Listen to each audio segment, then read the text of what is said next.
submissions here, guys. All right, one of the biggest mistakes that we find is number one, not creating your story. And by crafting this story, it's kind of like if you go on stage without a script, right? It's going to lead to a poor performance. If you're not practicing and understanding, number one, you want to. So here's some things that you can do to craft your story for yourselves. If you're going to go ahead and apply with the bank, manifest credit card, relationship manager, business line, equipment loans, whatever the case. Number one, thank the banker and an underwriter, right? When you're crafting this letter, describe your business, how long you've been in business for, something that you've accomplished, the highlights, right? The strength of who you are and gloat about your accomplishments that you can provide here. Optional, you can choose why you're choosing this debt versus an existing one. When I went and applied for my 100,000 business credit card with Chase, one of the stories that I have, hey, I have a Capital on tap and a Bank of America, and it's around a 25 to 30% interest rate. Right, I'm about to start this marketing campaign, and I don't want to put money on those cards. Hence why I'm a 7-figure business. I want to be able to have a high limit, right? Just to justify the reason for the account over here. Okay, use of funds. How would you use that money, right? How would that increase your revenue by 2 or 3x, right? Give me that 50,000. I'm going to turn that 50 to 150 in a year, or $500,000, etc. These are all certain things that I want you guys to look at. You should never talk to a bank and say, I need money because I can't make payroll.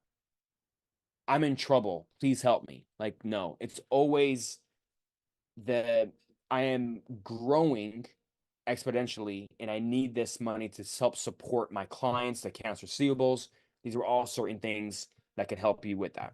All right. So one of the biggest, mistakes that we have is, hey, I'm just too busy with life, right? This game does require time, skill sets, dedication. There is a science behind what we do.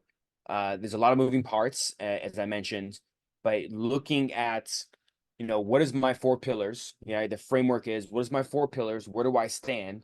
And then looking at your funding plan, as I taught you last week, of how to map out the best probability of looking at your profile versus the other one. And if you go and get applied, you apply, you get approved, you have 1 or 2, 3 different, accounts. Maybe it was enough, maybe it wasn't, but then those accounts are going to be reported to the business, the business bureaus. You have an inquiry on your personal, hopefully there's no UCC, right? And a lot of these things can be roadblocks for bigger things. So know how much money you want. Look at the very end and the goal, reverse engineer, and then put a plan to execute, right? You can do it yourself, 100%. It's definitely possible. But if you are going to do it, then I would say, look, budget in your time, prioritize. If it's 1 hour a day, 2 hours, or a month, just really dedicate so that you don't do it, half-ass. One of the things I would say is that you're not up to date with the new underwriting guidelines. Sometimes these banks, especially with this recession, we've seen, certain bank programs go away, streamline programs now requiring full doc, depending, of course, hey, every bank has different thresholds with UCCs. Some of them are 50, some are 100, some are 150. They could always change at a moment's notice. If you're not up to date, it can really hurt you. The insider news, right? Be 2 steps ahead. One thing is that we have a really strong relationship with our bankers, and I gotta give a shout out to Hannah and my team. They are literally talking with our bankers because we send so much business their way that they're telling us what the bank's rules are, right? Like the forecast, what's going on, what's changing, because Cafe Bank. when Wow. Cafe Bank just confirmed, right, from us, and we're talking to our bankers at Chase. They're saying, yes, it's coming. It's not, I can't confirm with you 100% right now, but there have been talks with all one of these banks that they are increasing their FICO requirements from us. Wow. So mark my words, it's coming, right? So we got to be prepared from when it shifts. So 700, everybody on Facebook, and you need a 700 plus, right? Now it's gonna be 740. So we have to get in as soon as possible before before the requirements go through. You know, again, it could come back down, but these are all certain things that matter. All right, so it's kind of like submitting a no doc and low doc loans with weak credit. It's kind of like showing up to a gunfight with a knife. The only thing that's going to win in that fight over there, right? So understanding these rules can really be instrumental to your success and approvals to be able to focus on your dreams and your passions and what you're looking for your business to have that financial freedom. But knowing the rules of the game will be a huge difference. So, and putting it all together, again, this is what makes it so difficult. These are all the different moving parts that you should look at and understand. If you can organize it in some form or fashion, a checklist saying, am I good at my personal credit? What are the areas I need to work on? Business credit, the bureaus, right? I just showed you a copy of a business credit report. When was the last time you looked at your business credit report?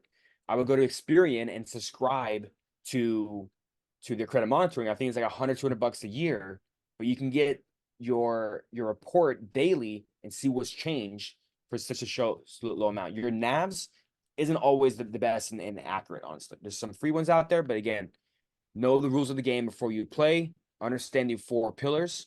How does that apply, for yourself? Give you some proof of some approvals that we acquire. Majority of the time, you can see from 277, 45,000, 75, 100,000, Citizens, M&T Bank. Really, these are all ones that we get. Some ones that you haven't even heard about, most likely Axion Opportunity. Wow, CDFIs, bro. Okay, hold on. Don't skip over this.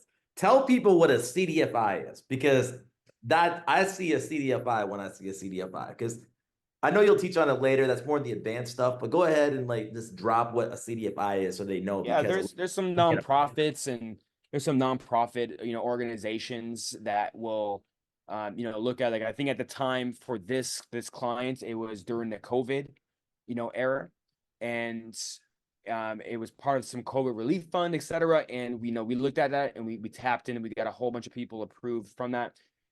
We stayed at 50,000 because at 51,000 would require a UCC anything from 50 and above. So even though the client was actually approved for the 100, but a lot of these, non-banks or these nonprofits, CDFIs is kind of one in that category, works very well with SBAs that have these programs that are not very well known, and you can tap into them, and as well. So looking at many different obstacles of, hey, maybe lower requirements, maybe your credit isn't as strong, but maybe a CDFI type of organization might work for you, right?